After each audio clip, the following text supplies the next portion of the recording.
Order, Dr. Burson. Yes, good evening, board members, trustees, and welcome to July 20th regular school board meeting. Also like to welcome our guests, our staff who are here with us, and our friends at the Southwest High State. To start off our meeting, I'd like to introduce Mr. Roger Campos, who's going to lead us in the invocation, followed by the pledge of allegiances. Stand by your heads. Lord, you have entrusted us as stewards of your creation. Please guide our hearts as we make our decisions for the students we are entrusted to serve. We seek you first in all we do together. May we always be mindful of our service to our students, staff, and community. We confess that our trust is in you completely. Amen. To the flag of the United States of America and to the republic for which it stands, one nation, under God, indivisible, with liberty and justice for all. Honor the Texas flag. I pledge allegiance to thee, Texas, one state, under God, one and indivisible. Thank you, Roger. Dr. Bristow, recognition. Yes, school board members, we do have some recognitions tonight to get to celebrate excellence at some of our campuses, some of our partnerships with our community college. We have our community college friends here today and also with our police department. So I'd like to again turn it over to Mr. Roger Campos, and we're going to begin those recognitions this evening. Thank you very much. Sure. First off, we have Palo Alto College here. Mr. Gil Becerra is actually going to take the mic over, and he is going to introduce who we're here for today. Good evening, everyone. Good evening.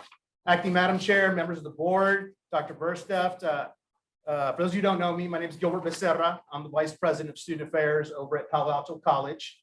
And I want to thank you for giving us time on your agenda today. We know you have a very busy agenda, but we're here tonight to really kind of simply say thank you and extend our gratitude and appreciation for the strong partnership that we have. I'm sure all of you agree, right? This last year was something like no other, and it was challenging and very, very difficult. And despite that, we still saw great success with our incoming class, with students enrolling for the college. And so this recognition tonight revolves around Alamo Promise. And so some of y'all may be familiar with Alamo Promise. Hopefully everyone is. Alamo College's program, multi-million-dollar program that provides 2 years of free college to students who enroll in the program. And so enrolling in the program is the key though, right? And so that doesn't happen without all the hard work of the principals, counselors, teachers, community members, board members who mentioned, hey, have you heard about Alamo Promise? And so this year, you know, the team from both of the high schools did something that none of our other partners were able to do. And that was to enroll more than 90% of their seniors in the Alamo Promise program, something like 92 and 93% respectively. So again, they did an outstanding job despite all of the remote learning and not being face-to-face a lot of the time. And so we saw great success with it. And Southwest is actually the partner that sends the most students to Palo Alto College. So again, large numbers of students matriculate, large numbers of students persist, and large numbers graduate. So again, we're very grateful for the time that you allow us to be on your campuses and work with your students. And I think that the proof is in the data when we see them walking across the stage. So again, thank you very much. And we'd like to really also personally recognize Dr. Bursteft, right? Because it starts at the top. The leadership always starts at the top. And then his team of folks, Jacquelina Chandler, the counselor for Southwest High School, who helped move us forward. And we have a recognition plaque for her. And Alejandra Vallejo, who's the counselor for Southwest Legacy High School. And then we also have 2 pieces of hardware here for the principals as well. For Mr. Black, principal for Southwest High School. And of course, Mr. Guidry is no longer with us here. I mean, he's still alive, but I mean, he's not here. He's not here. Yeah. We don't know. Yeah. But we have these trophies for Dr. Bursteft. Again, the 6-foot trophy is the over 90% trophy. And so he gets 2, 1 for each high school. So again, congratulations.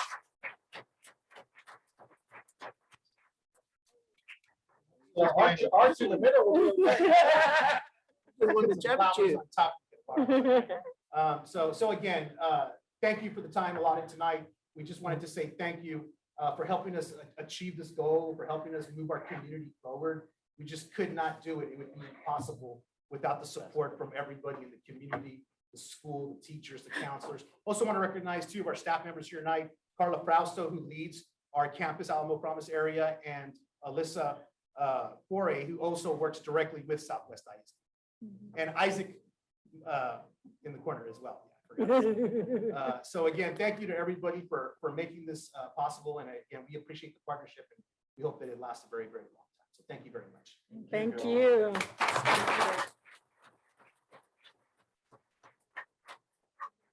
I just want to say, we never got a trophy on television. Number two, we do not have Mr. Guidry, Mr. Black. Mr. Black had a family obligation.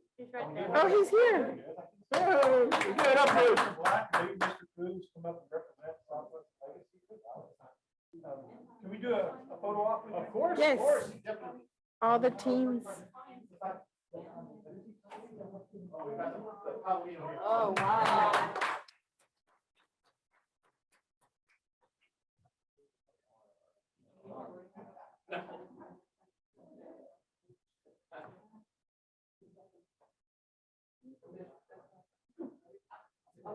Yeah, I was gonna say the whole teams are here. So we have our whole group, we have all the people that really helped us here, Providence, Southwest. People on the ground. Yeah. The counselors, they really are the workhorses at Southwest on what we did and at Legacy, I'm not sure.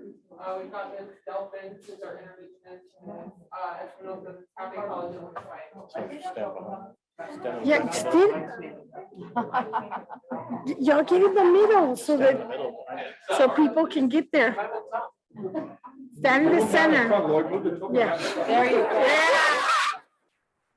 go. It's fine, get in the middle. Yeah, they have to be behind.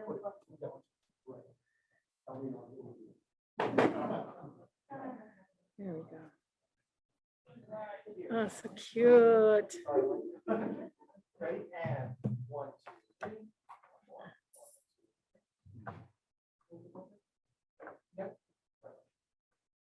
Right over here, one more time. 1, 2, 3.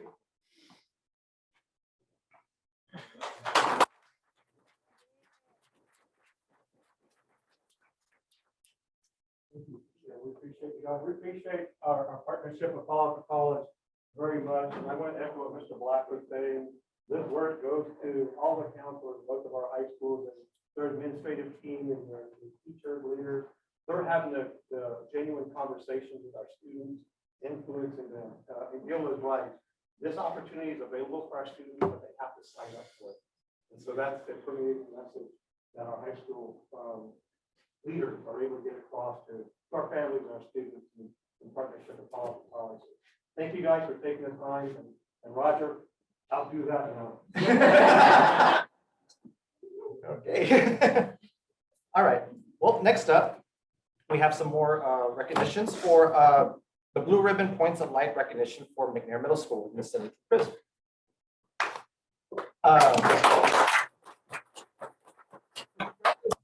Principal Anitra Chris, the staff, students, and the community of McNair Middle School for being named a 2021 Blue Ribbon Points of Light School. This recognition is based on school improvement efforts the campus has made from 2018 to the current. Through the Blue Ribbon process, McNair Middle School has engaged their entire community to identify and build on strengths and overcome challenges. This award will be presented during the Blue Ribbon Schools Conference in Orlando, Florida at the Points of Light Award Luncheon on Wednesday, December the 1st.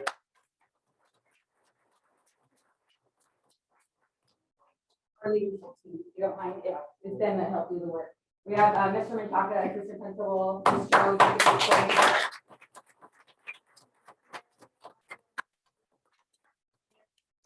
grade science.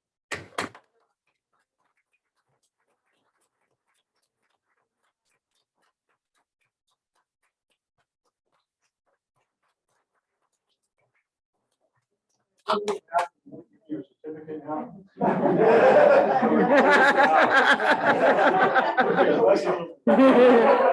I'm very proud of the trajectory of McNair Middle School. Maybe you can share with the board what being a point of light is, or with the audience real quick, what that means. process. They did interview parents, students, staff. They had some focus groups with parents, students, and staff to figure out and get a gauge of where McNair is and how we want to move forward. Points of Light is on the direction of being a lighthouse campus. It's Points of Light, then Beacon, then Lighthouse, and I know that they're going to continue the work together.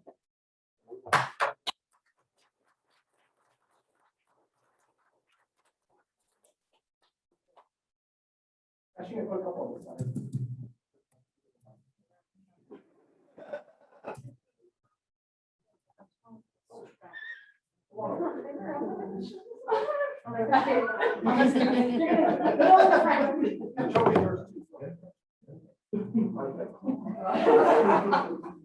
Ready? And 1, 2, 3. More. 1, 2, 3. Thank you, Ron.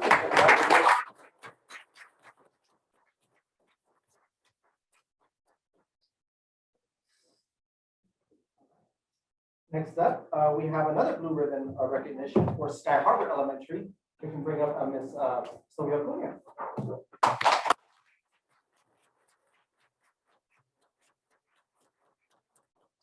So congratulations once again to Principal Sylvia Cunha, staff, students, and community of Sky Harbor Elementary for being named a National Blue Ribbon Beacon School of Excellence. Being a Blue Ribbon Beacon School represents that the campus has demonstrated over 80% of the 120 indicators toward becoming a National Blue Ribbon School. Sky Harbor Elementary scored at 89% and met 107 of the 120 indicators. The Blue Ribbon process is highly competitive and encompasses many standards of excellence, including student focus and support, school organization and culture, challenging standards and curriculum, active teaching and learning, technology integration, and professional community. There's a lot of stuff. Professional community, leadership and education vitality, school, family, and community partnerships that are indicators of success. Sky Harbor is the first campus in more than 20 years to meet this level of national recognition and validation, and that they are well on their way to becoming a National Blue Ribbon designation school.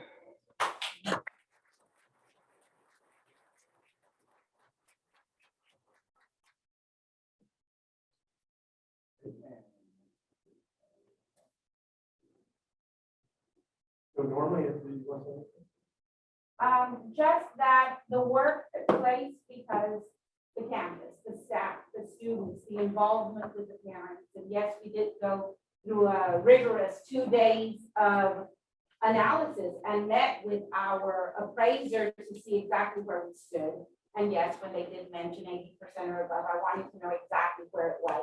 And we were 1 point away from being recognized as a National Blue Ribbon School of Excellence, taking the big thing, the lighthouse.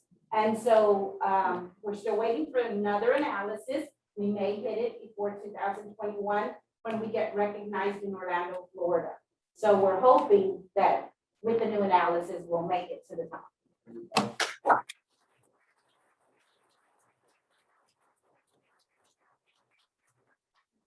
We asked our parents to stand up with the principals and new parents. We do have one more recognition that Mr. Campos. Yes, we're going to do another one next month because we're actually waiting on the big award. But we also want to announce that Southwest Police Department, Brian Vetta, has been named the Project Lead Officer of the Year. So this is a big thing. What LEAD stands for is the Law Enforcement Against Drugs. Mr. Vetta, along with Officer Stefana Velasquez, taught the Too Good for Drugs program to 5th and 8th grade students at Resnick, McAuliffe, and Indian Creek and Medio Creek Elementary. So we're going to actually have another recognition for them when they come in. They're supposed to get another award, so we just want to announce that they did get the award, and he actually is up for some other awards, so we might even have a bigger one for next month. Thank you, Roger. And board members, at your place is the press release that just came out today out of New Jersey, letting our local media know about this recognition of Officer Vetta. We're very proud. We will celebrate him in the future, but since it's breaking news and we had an opportunity to bring it to you, heard about it last week, got the press release today, and we wanted to at least do a prequel to his recognition next month. So Officer Vetta and SWPD, we're very proud of everything that you guys are doing in the classroom, outside the classroom, and with our community. So thank you, Chief. I know you're somewhere, Officer Vetta. So. Is that it, Roger? That concludes our recognitions, Madam President. Did we have anybody sign up to speak? Okay, we'll take a few minutes to let those of you who'd like to leave, go ahead and leave, and then we'll start in a couple of minutes again. Thank you all for coming. Nice to hear voices in this room. Yeah.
Yeah, but come on, so stay for. Just thinking, because usually they do. The principals are the best. No.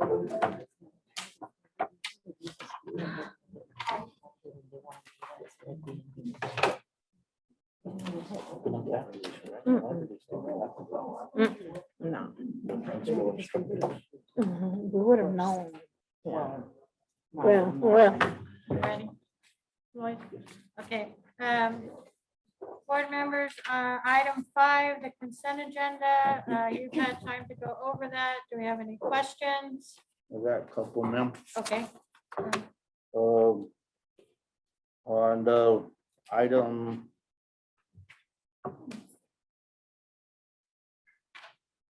For acquiring the bid for the spring sports athletic equipment and supplies. The only question I would, going forward, is just in looking at the presentation of the bids. There, I don't have an awareness of where they're going to. If a bat is costing $377, knowing where the bat's gonna go, is it go to Legacy, is it gonna go to Southwest? Just to show that placement of equity going to where it needs to be at, or just letting us know where we're purchasing the items for going forward. That's the only question I would bring up for future references. Other than that, I noticed it too. Yeah, it's fine with ordering, especially because one sport doesn't exactly need this or that. Coaches are going to request what they want, but just because of questions we get asked from the outside committee, well, why is Southwest getting this, or Legacy's getting this, or who's getting? It's on here that shows, okay, Legacy got 3 bats this year because they needed bats, but Southwest didn't get bats because they didn't need them this year. The coach requested balls instead, or softball, or vice versa. Just because which school asked for those and which school's got approved for that item, it's not on there. That's what he's just asking, is making sure we get those names on there. So when parents, people ask us, we can say, yeah, that was for this school, this was for that school. So you'd like us to identify the location, the campus that Yes. put the order in? Yeah, because we know, You can have another column.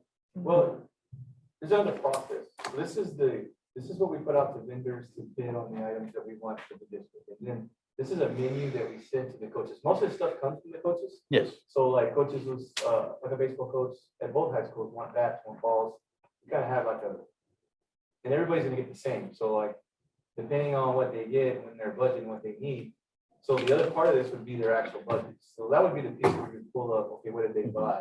Because right here, just because we have a line item saying that we got a price for them, but if the coach decides, you know what, the bats are good, or the kids brought their own bats, I'm not gonna use that on the bats. I'm gonna do something else, they would go to this list. So it'd be the other part of this is where we would do they would do a requisition and make purchases. Is where you would see what they actually were purchasing for each, like, in the athletic program, Okay. or in the fine arts. We do the same thing with fine arts bids. The fine arts programs bids out all these things, and then they take a look at what they're actually gonna purchase and put it each campuses. And so we can do it that way. On here, what we can probably provide you is a list from the athletic department that they get from the coaches that they add on to it. But this is coming straight off of the bid system of what we send out to vendors, because we don't tell the vendors it's Southwest High School or Legacy or Indiana Middle School. We just say, these are the items that we want, bid on. And then there's like, you know, could be 20 vendors. And this is the item, like item one there, baseballs, 2 dozen, that's the best price from that vendor, and that's why we're awarding it to that. So now the coach can go in there and say, this is what I want. And we do put items on there, but we kind of leave it where if they wanted to add more and change, we can. But at least So that's. this is really just a bid. This is. This is a bid. Yeah. This is It's a not the bid. purchase. Okay. And then this is not, we're just saying that these are the numbers that we're gonna give to the coaches to say, okay, now you have your budgets, because this is for next year. And they don't even have their budget for next year yet. Okay. Yeah, so this is Brandon. not- This is not like, we're not gonna go buy these right now, but we're awarding these vendors. So when they get their budgets in September, they can start, 'cause notice this is spring sports for next year.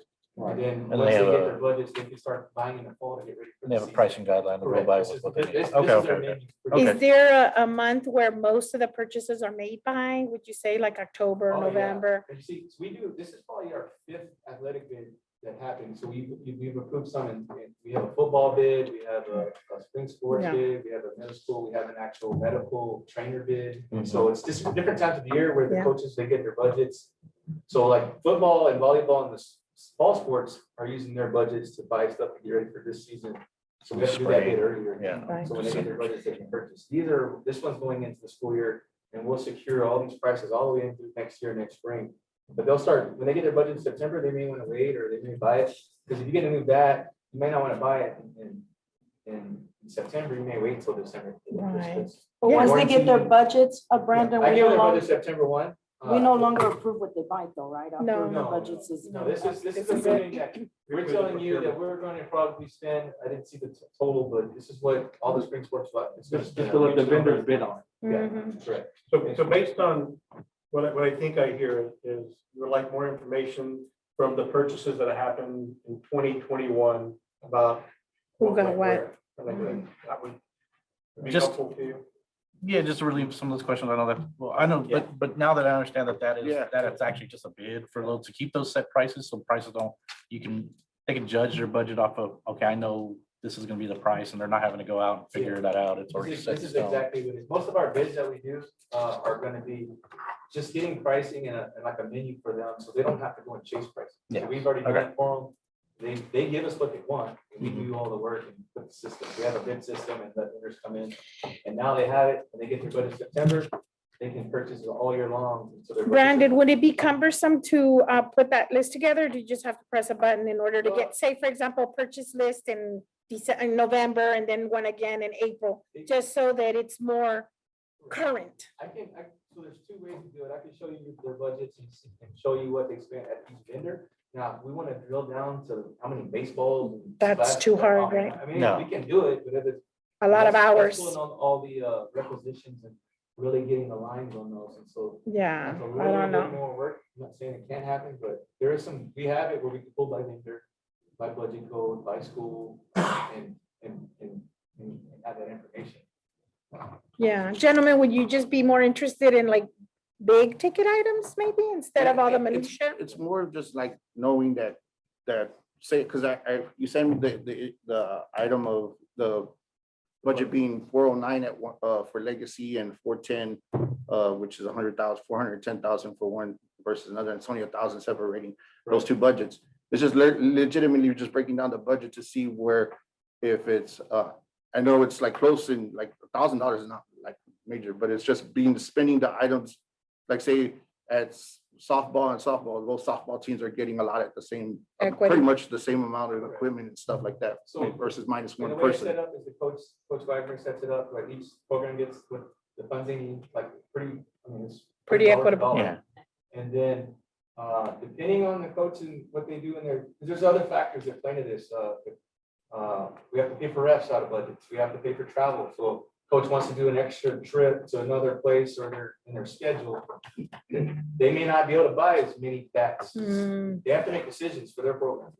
So there's more into it than everybody's gonna get the same amount of baseballs and same amount of balls. Yeah. If they have more playoff games. Yeah. We have to budget for Right. that, and that kind of drives their budget. So sometimes, so example, like a McNair Middle School, who's further out, or their transportation budget's gonna be a little bit more than maybe a McCullough. Yeah. Because of where they're at. And so there's, and then we work through that. Some schools have more games than others because of playoffs, so we have to hire more reps. And so through the budget, we work through there. But for the most part, Legacy has a lot of newer equipment because they were in school when we did the budget back. when we opened it, mhm. we tried to buy a brand new for a lot. So they're still early on a lot of equipment, but baseballs and bats, that type of stuff, you have to replace. Those can't just. But this is just what the vendors bid on. This is That's all vendors it are is. bidding on it, and then when we send this out to the campuses, They have to the coaches, they have their budgets, and then they just go and pick what they need and what they want. But I can show you for now, we have to budget where they're equal because we have comparability. We're all Title I schools, so not one campus is gonna get more local funds than the other. And In the programs, Coach Wagner's, yes, Title IX training, he has to make sure that he's funding programs and sports equally, based on student enrollment and program enrollment. And I think it's just knowing the process of, like, me being new and, Correct. yeah, just knowing the processes and just getting to know, ask these kind of questions on the side. So on my, yeah, same way, on my way, my end, I'm good. Yeah.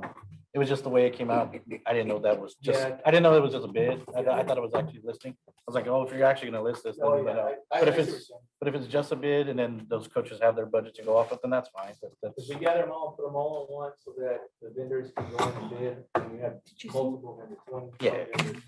I'm good. Once I get through this, then if a coach wants to purchase a bat, they have to go out and get 3 different quotes on their own and all that. And then if it goes over a certain amount, anyways, we have to bid it out because of a law, and if it's a certain expense that we're spending, which is board approval, so they have to go through the process, just like everybody else. Yeah. Like fine arts. Okay, I move. no, I didn't call for it yet. Do you have another question? The only thing I have a question on is the overnight, consider approval for overnight trips. There was no in the board background. I just want to know, how does that work? Yeah, so we're calling the company. It's on our electronic. It says there are none at this time. We leave it as a standing item. Then it normally comes out or says no overnight trips at this time. So I'll just verbally make that. We don't have any. We do not have any overnight trips. All right, any more questions? Nope. If not, I need a motion. I move. I second. We have a first and a second. All those in favor say aye. Aye. Opposed, nay. Okay, that carries. Item 6, items of information, construction update. Yes, we have a good team, give us a good update today. Billy's gonna come up and, kind of introduce the first group before we get caught up on our summer project, on the parks, we want to talk to district. First.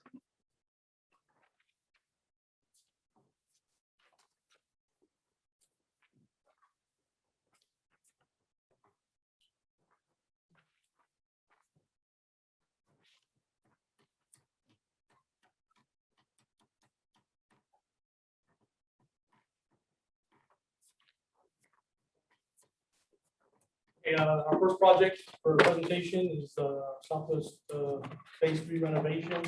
Mr. Rafael Bedoya with Blue Architects and Mr. Lawrence Garcia with Cancon Construction are building. The rest of members of the board, good afternoon. Good evening. I won't say my name again, because you know it, Rafael Bedoya with Blue Architects. Lawrence Garcia with Cancon. And we're presenting board report number 14 for the Southwest High School Phase 3. Through the end of the month of June 30th, we processed payout number 13, and that carried us to about 68%.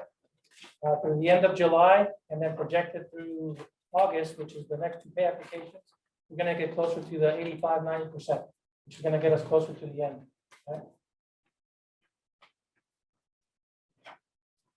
You can see there the original contract sum and then the current contract sum, which included the two change orders.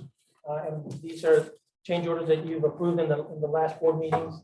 And I tried to break down the presentation a little bit this time from previous ones, because the original scope of work is pretty much almost complete of the majority of the work. And the change orders is now what's leading us to some of the work that we're doing over the summer. So I broke it down, the summer 2021 work, and then the winter storm remediation work, which were the two change orders. In the description there, I'll tell you in the photographs. The first photograph on the top left kind of gives you a little bit of the feel that we see throughout the campus. It's organized chaos, I would call it, because a lot of work is happening inside the classrooms. So a lot of the furniture and equipment and things that are in the classrooms are not right now in the corridors. That gives the contractor time to finish installing ceilings, installing lights, installing the floors, installing any plumbing or anything that's inside the classroom. They're moving fairly well throughout in both the original scope and also in the remediation work. But these corridors kind of give you an example of where we're at. In some corridors, they're already finished. In some corridors, in the next few weeks, we're going to get there. They're already prepping corridors that are available, that don't have furniture in. So once furniture is being moved inside the classrooms, because those are already set, the floors have been waxed by the campus, things are getting organized. Now, that'll give the contractor a bit more room in the corridor to get installed in the VCT on the floors. Here at the bottom, you see some of the science labs that were part of the winter storm remediation work. So we have new floors, new base, new finishes on the walls, and they're assembling the millwork that was inside. So it's one of the tasks that Hardy, the superintendent with KenCon, has had, is to now find all the components of the millwork to make sure we got it all. In the majority of the cases, everything's there. In some cases, they're still finding a few pieces here and there. They're going to find eventually and get it installed. On the right here, you see the marmoleum floor that was installed in the keel that we have to, because of the remediation work, the original floor was removed and now they've reinstalled a new floor.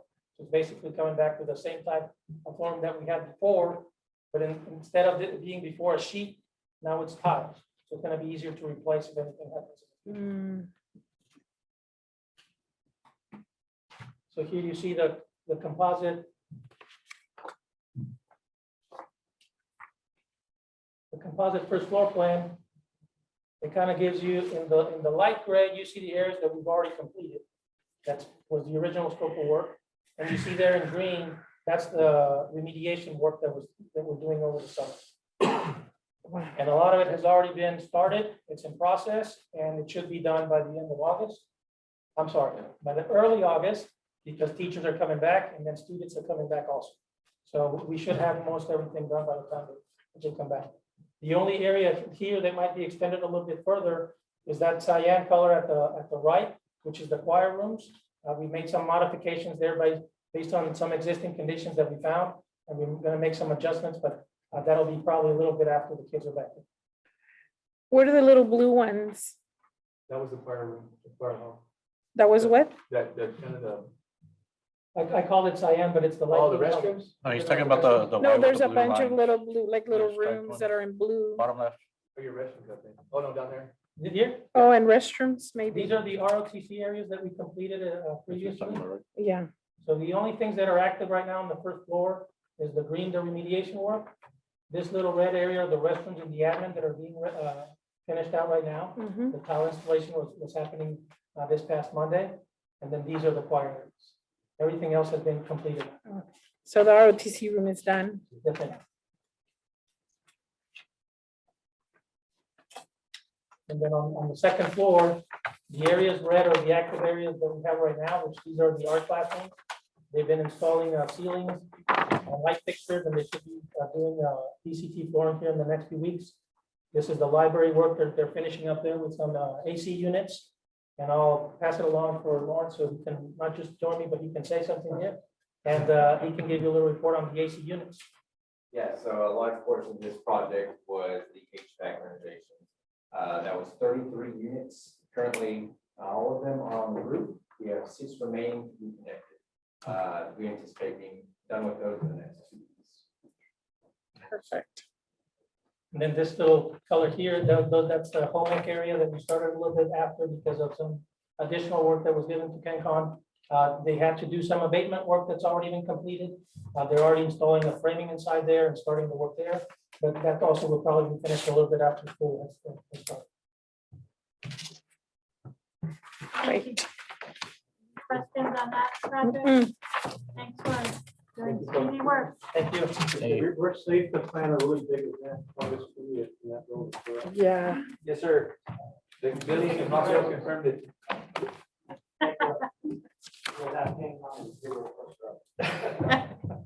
Okay. Okay, next project for presentation is Scobie Middle School renovation. Design team for a floor with regard to Baumberger, and contractors for our project with Bartley Dock. Good evening.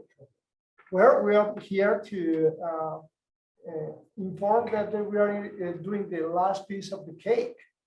It has been a very difficult project because all the coordination that we have to do, but because Barley Craft and the school work together very well. And now we are attacking the last areas, which are the cafeteria, the music areas like the band hall, the mariachi, ensemble, and we are doing some little details on other areas that were left over, like some projectors in some areas that we were missing, and we are placing all those. But you can see on the picture that this cafeteria and the mariachi are almost done. So in the schedule, we are really, really good. And however, fortunately, the cafeteria with staff is coming on the 17th. So we should be, now that we even have all the kitchen equipment on site, the 13th is very attainable. And that's the last piece of the puzzle. Mariachi and band and art rooms should fall in 2.5 weeks. And then coming down, the other 2 areas there that you see, the commons area will go about the end of this month.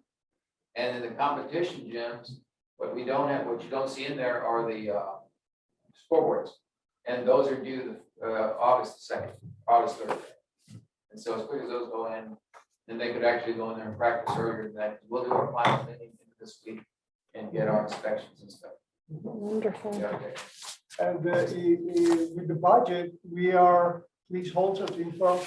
We did just a change order to increase the contingency fund in $750,000 that Omnicog found in savings for the district.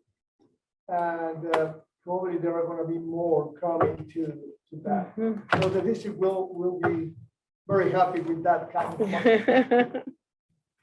Do we have any questions? I believe that's it. That's it. John, Well, any it's almost done. No questions on this one? Thank you. Sir. Thank Thank you. you very much. You too. Thank you. Next up is our cement pond. Then John Bacon with Mormon Mock, James Hinchey with Ford General Contractors. Good evening, everybody. Thank you again for allowing us to be here. I want to keep this upbeat, but there are a couple of things I'm going to bring to your attention that I want you to be aware of. Fortunately, in the previous couple of projects, you were well, getting into the completed stages. We are fairly still somewhat new in this project, and it's the fact that it's about 30% complete. But what I want to point out to you is the general information that you typically like to see. We're still currently on schedule. I know we've had, and here's some of the items I wanted to bring up. we've had quite a bit of rain. We've had ample rain, no shortage there. But it's a little too early right now to really see how it affects, because they have the ability to make up time in certain areas in the sequence. So to fairly say and feel confident at this point, we're going to make that schedule. I'd like to say that, and I think we can at this point. But there have been some significant rains, as you guys know, and it's in the worst part of construction when we're not basically dried in. Right. So, so there's no really change at this point. I don't anticipate we eventually are going to have a few days to request down the road, but we'll wait till we know further out where we are with the latest rain events. But we're still slated to be complete April 10th of next year. And so we're really excited about that. We are working with barely scratching the surface of any of the contingencies. It's been very few PRs or anything resulting in cost. There will be some that come down. It's typical of construction, but we're still floating right where we should be, where we started with GMP, and we have not affected that. Sorry. And then, of course, we're working with PayApp 6. We're at 30% and roughly 7 million, a little over 7 million of the 24 or almost 25 million. Some of the scope that's coming up or where we are, and I'll show you some photos. We're basically out of the ground now. Yeah, it's very exciting. I think the last time we met, I was very upbeat because we had a lot of columns. Now we have some structural steel, so that's exciting. So steel erection is going on. We're finishing up some slab areas based on where they are on construction. It's really at the pool mechanical area, which is kind of the slowest area to develop. Part of what we're doing right now is the steel erection and starting to try to get the decks down so we can pour that second floor.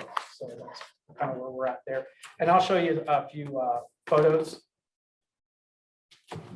What you see in the upper left is really from the main entry side, looking from at the northwest, looking southeast. The admin area is basically framed in, what you see to the right portion of that screen. And then you see the entryway columns about to be poured. This is where we'll have the canopy. So this is really looking at the entry. At the right picture is really from the southwest corner looking towards the northeast. And you can see we just have one more lift on the columns, the tall columns. And then kind of an architectural view. This is looking out of the coach's office back at the pool and looking directly east. And then this photo is kind of at the interior side of the building, looking a little more northeast, back at where the spectator seating will start right about here, and your multi-purpose teams room will be right here, and then your lobby is right behind here, and this is instructional. And a few more shots showing you basically where we are in construction. Part of what I'm going to ask James to talk about is where we are in what's coming up in the near future and long-term future. But some of the things I want to mention is, you know, we haven't had a shortage of rain, but there's actually this project, and because of where it is, we've been fortunate enough to miss a lot of the cost effects of shortages of materials. Cost of raw materials like copper, we've been able to avoid a lot of those. But one thing that we couldn't avoid was a shortage of paint. Very interesting that we'd have a shortage of that.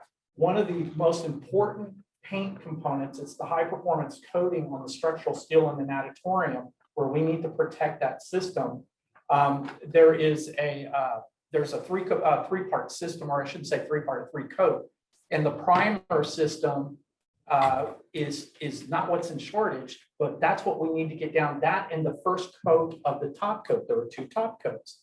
Well, that's what we have a shortage of. They're in production, but we won't see it for 4 weeks. The good news is the primer is actually a part of the protectant of the system. So instead of doing a primer and then 2 finish coats, we're going to do 2 primer coats.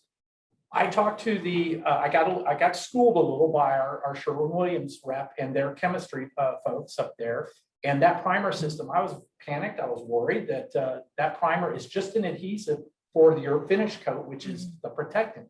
Well, come to find out, the primer coat is typically a 2-coat system that they use for most natatoriums. The reason we spec that finish coat is for the UV protection. And so I want you to understand, these are the kind of complexities that come up in a project, but we're fortunate that a lot of the material shortage we've been able to avoid to some degree, but this is just an example of the storm that you got to have to weather in construction because of stuff like COVID that came up. So we're able to dodge it here. We'll do 2 coats of that primer while the steel is down on the ground, then they'll erect it and do that finish coat up there, and we're still going to have just as good, and actually, in my opinion, better, because we're putting 2 coats of what they consider their primary protectant from the material. So that's just one of the things I want to point out. But at that point, I'm going to turn it over to James to kind of talk about when we'll start seeing that MRTHA pool system and some of the other construction coming down. So as far as MRTHA panels, MRTHA is our main pool manufacturer. They're providing our instructional pool and our competition pool. So those panels, in order to construct that pool, will be here around mid-September. We talk to them on a regular basis just to make sure that we're staying on schedule. And so far we are, so that's good. We are starting to have pre-construction meetings with our masonry contractor, with our framer, with our roofer, fireproofer. So we've got a lot of things coming down real quick. It's just an exciting part of the project. You're starting to drive by, you're starting to see steel and concrete. Things are really starting to happen. So here in the next few weeks, couple months, you're really going to start seeing that thing progress. Absolutely. And I think one of the biggest components that we hope that you guys can go out and see, and I would urge it, is when they start putting in that MRTHA system, mid-September. It's about mid-September. It's a very unique product. It's a very good product. And that's when it really starts to take shape. And the reason I know it's going to take shape is we have to have the roof on it before, and all those trades that might be hovering over that system, they need to be out of the way. And so when that MRTHA system starts going in, that's when you're going, put some water in it, let's go. So it's really an exciting time. Again, I'm very upbeat because it's been a very good project. We've had some good correspondence back and forth to keep ourselves out of trouble. So CMR process is really worked here for a complex project. I appreciate you guys allowing that. And, it's a good project. So it's wonderful. Wow. Do we have any questions on this item? No. Thank you. Thank you. That's great. Thank you. Super excited. That's cool. Final can't project to present to you all tonight is the new middle school tracks.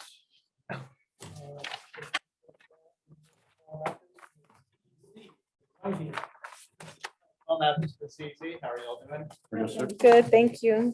All right, so just like some other projects, we've had a little bit of delays with all the rain that's occurred.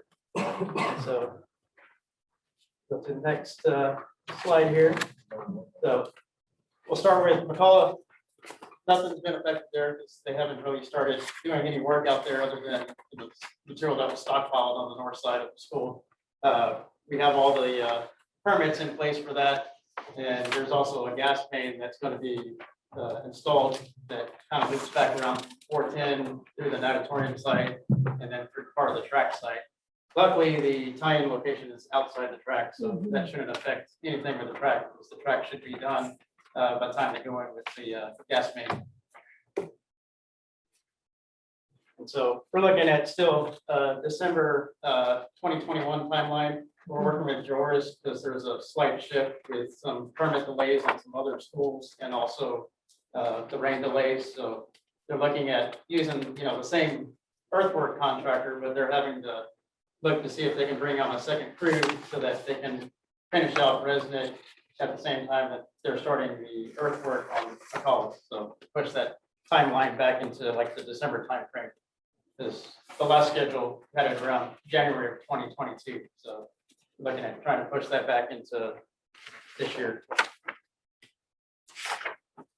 Then on McNair, we got all of our permits. We were expecting permits, I think, the same week that we had the last board meeting. They came in about a week later than we anticipated. Bear County was a little bit behind in some of their permits. You can see the city and county fees paid today are about $1,200. And then we're looking at potential change order for, it was a alternate on the original bid. I think it was somewhere around $30,000 for the alternate bid to relocate a 4-inch force main outside the track. So we worked with Doris and went through line item by line item between what was not being done with the base bid and what was being done for the alternate. And so we've got some clarifications on that. And so now we're looking at about 9,600. Right now, the force main would be underneath the footprint of the track. And so it would make it a little more difficult in the future for maintenance of that if we had to, go in and repair that, you're messing with the track. Yeah. So we think it's better to have the force main outside the track. So if anything has to be repaired later on, you're not having to mess with the track or potential, undermining somewhere underneath the track. And again, we're still looking about a September, October timeframe for finishing the track. The paving that goes down has to have a 28-day cure period, and it's a couple more weeks for the track surfacing and striping. And so, since most of the field has been torn up at McNair, in order to get grass reestablished, we're looking at keeping all the practices and the games off the field to establish that grass, for about 120-day period, so that you'll have a very nice field for next year along with the track.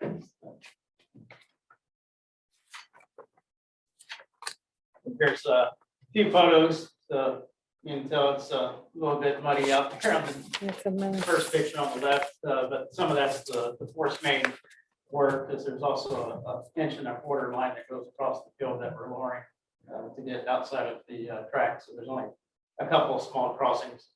We're not running parallel to the track. And then some of the storm drain work is started, so actually have an inspection tomorrow morning, go look at the storm drain that should be backfilled. And there's a couple of weeks out for some of the drains that need to go in at McNair.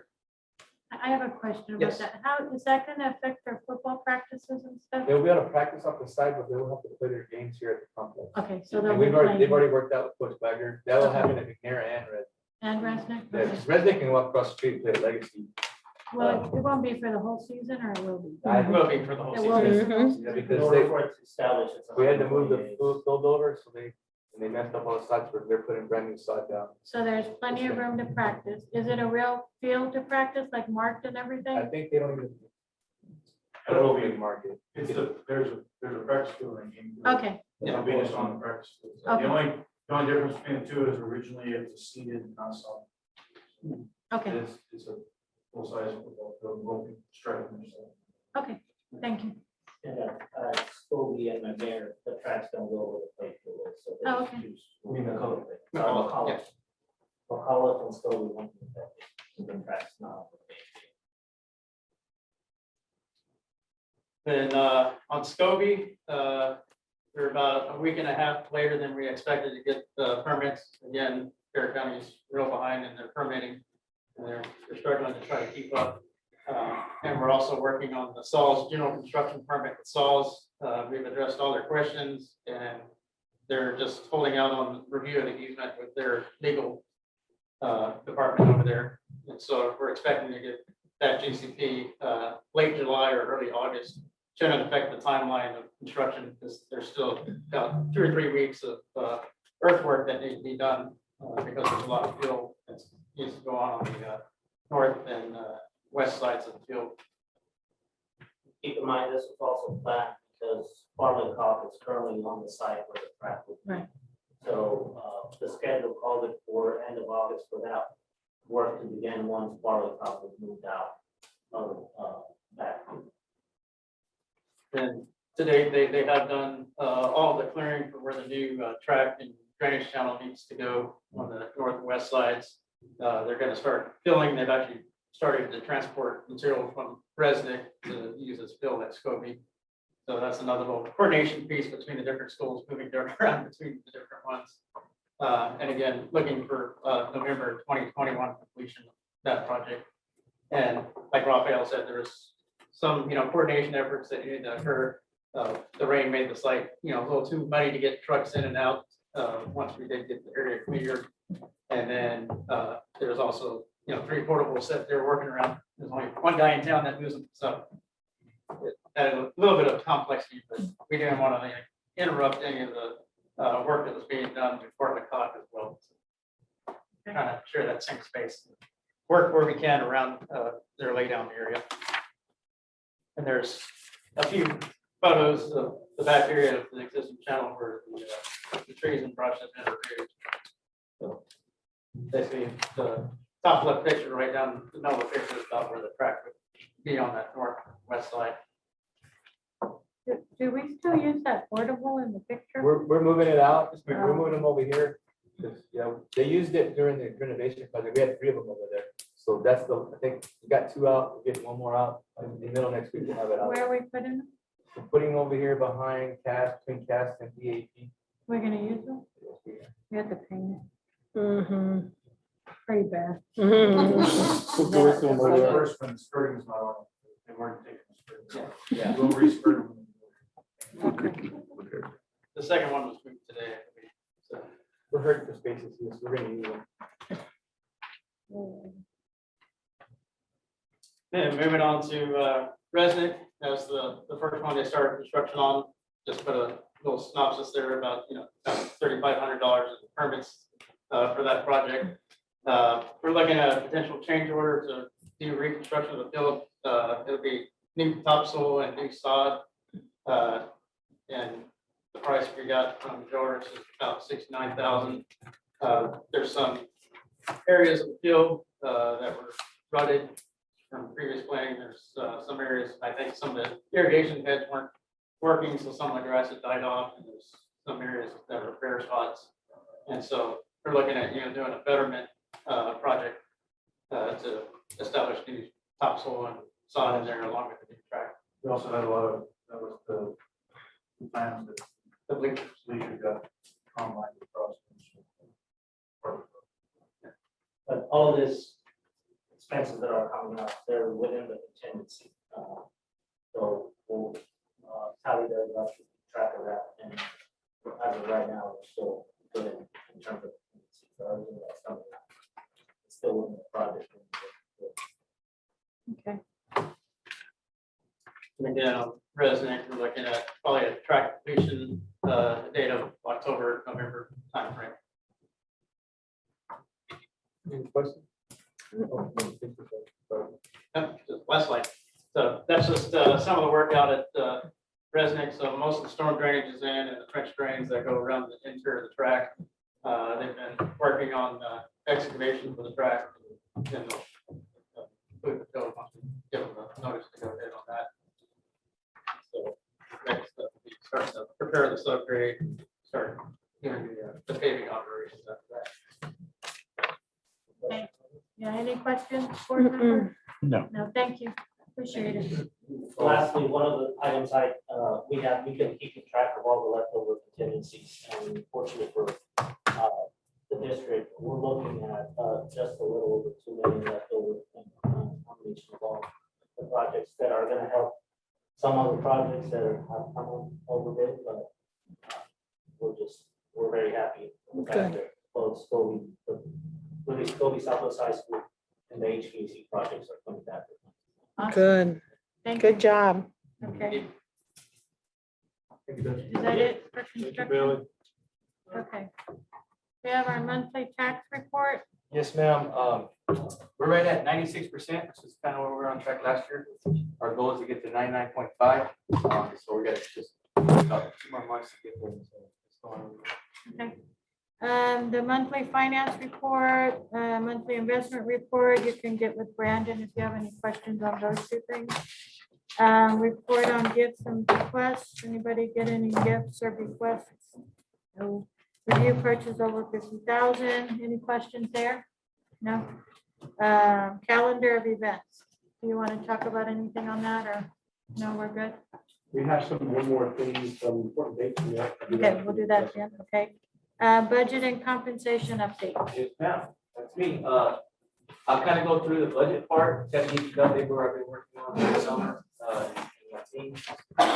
Just look at my calendar. The most important thing on here is I plan on trying to get the compensation plan approved by y'all on the brown bag in August. Give you an update on where we are now and what direction we still want to go, or we're fine with what I'm presenting tonight. And then August 31st is the board meeting where we need to adopt the next year's budget and tax rate. So that's kind of our main. Go ahead, David. Did we move that to August 1st? Are we moving, or is that the move date for the brown bag? Didn't y'all send us? Brown bags on the second. On the second. It was the day early. Okay. So I'm still working through, the budget's driven by these factors, our ADA, our attendance, I'm trying to project that. Our values that are coming in, we'll get certified values from Burke County Appraisal next week. And that's what will drive our tax rate. It'll drive some other factors, it also drives the budget. And then right now, I'm projecting that we're gonna have about a 7% property value growth, which is a really good trend. We've been trending that way for a while. It does a couple of things. It affects our state funding. It affects how much we get back from the state and INS when we have our debt payments. And at the same time, it will also impact our taxes and what we get. Then in here, what also drives that is our current budget, anything that we add to next year's budget, like a compensation plan or extra staffing. I have the demographic study, some slides from there, just so you can kind of see. One of the hardest things that I'm working through right now and the teams is looking at what our data is going to look like next year. It's always a projection and a prediction, but we have really 2 bad years of bad trend data. And so it's really about what our enrollment's going to look like and what it's going to, and from there, it's what is our attendance going to look like and what new things are going to come to us with our, our different special pops. And so it's hard to really predict. So we're trying to be conservative at the same time, not too conservative where we have such a deficit budget that, we can't operate. And so just some quick things right now, because the pandemic, we're about 390 down. That was this fiscal year. So what is that going to look like next year? Is that going to change? And so those are some of the things that we're dealing with. I wanted to talk about enrollments. This slide is always a telltale. It shows us that really, in our elementary this past year, we have some of our lowest enrollments since if you go back to 2007. And so that's impacted that. There's some other factors, but I think COVID had a lot to do with that as well. And so although we were in COVID, our ADA was actually really strong because we were allowed to use asynchronous learning. And so this last year's budget, we won't be impacted so much by state aid. We should be able to get the funds that we were allotted. There were some changes in some other revenues, like investment revenues down. Our Medicaid reimbursements are down. So there's other areas that we're going to be impacted by. But the biggest bucket of money is our state aid. And so I think we're going to be okay with that. Still working through these projections, trying to figure out special ed FTEs, career technology FTEs. That means how many students we have at seat time. And so we're trying to work through those numbers so we can create those allotments to get to those programs and also staff those programs. And then this is a list of things that we still got to. We got preliminary numbers. We just keep working at it, and looking at our data. Taxable value, I kind of already talked about. We're at 4.3 billion. When I first got into this role 5 years ago, we were like at 3.5. So we're talking about millions of dollars that have been added to our tax roll. So we can continue to see that side of our revenue go up, or revenue on the tax side go up. But because of state aid. They start to deduct state aid. So you get less and less state aid, you get more and more tax revenue. And so that's an important piece to this, but it's also important to know that for future bonds and our current bonds. So we used to get a lot of state aid to pay for what we go out debt for. And that's kind of gone away now. We're at like 6% of them paying off our debt. We're back probably when we did the 2012, it was more like 6. Yeah. They would pay almost more than half of our debt. So that's no longer the case. We're actually paying our own debt through the tax rate. And so you're seeing, because we have tax rate, our taxable growth, the state of Texas and House Bill 3, it's not House Bill 3, but one of the Senate bills have a compression on the tax rate. So even though as our property values go up, and if you go over 2.5%, the state of Texas tells all entities that you have to lower your M&O. So we're gonna get compressed. So the state of Texas does that for us now. So I have to wait for certified values. And then around August 3rd, they will send me what our M&O tax rate will be. And then I get to add some pennies into that we actually adopted before, and then I'll be able to tell you exactly. But right now, preliminary, based on if we keep our INS rate the same and the current compression that we're working through the formulas, we're gonna have a tax rate of about 1.39, which right now it's about 1.44. So it's gonna help taxpayers, but at the same time, when we get compressed, that should help, they should kick in on the state aid to help us on the state aid side. So that's part of the mechanism in place. So you can see, we're getting around $63 million now in our budget that are gonna come out of taxes, which for, I mean, it was like 40 something. It's kind of just rolls over here. So the timeline for tax rate, like I said, I get certified values next week. A week after that, I'll get the actual MCR, the M&O rate from the state of Texas. And then we obviously will go through the budget process, the tax rate, and then adopt the tax rate at the August 31st board meeting. Special. I have to talk about the funding lag and property levies because it's a first rate law. So I don't know if you remember when Toyota came on that 1 year and they came on our books and we got all this tax money for them. Well, the state of Texas doesn't know that because they were going off prior year values. So I got still back all the state aid that they didn't know Toyota came on and had that big bump.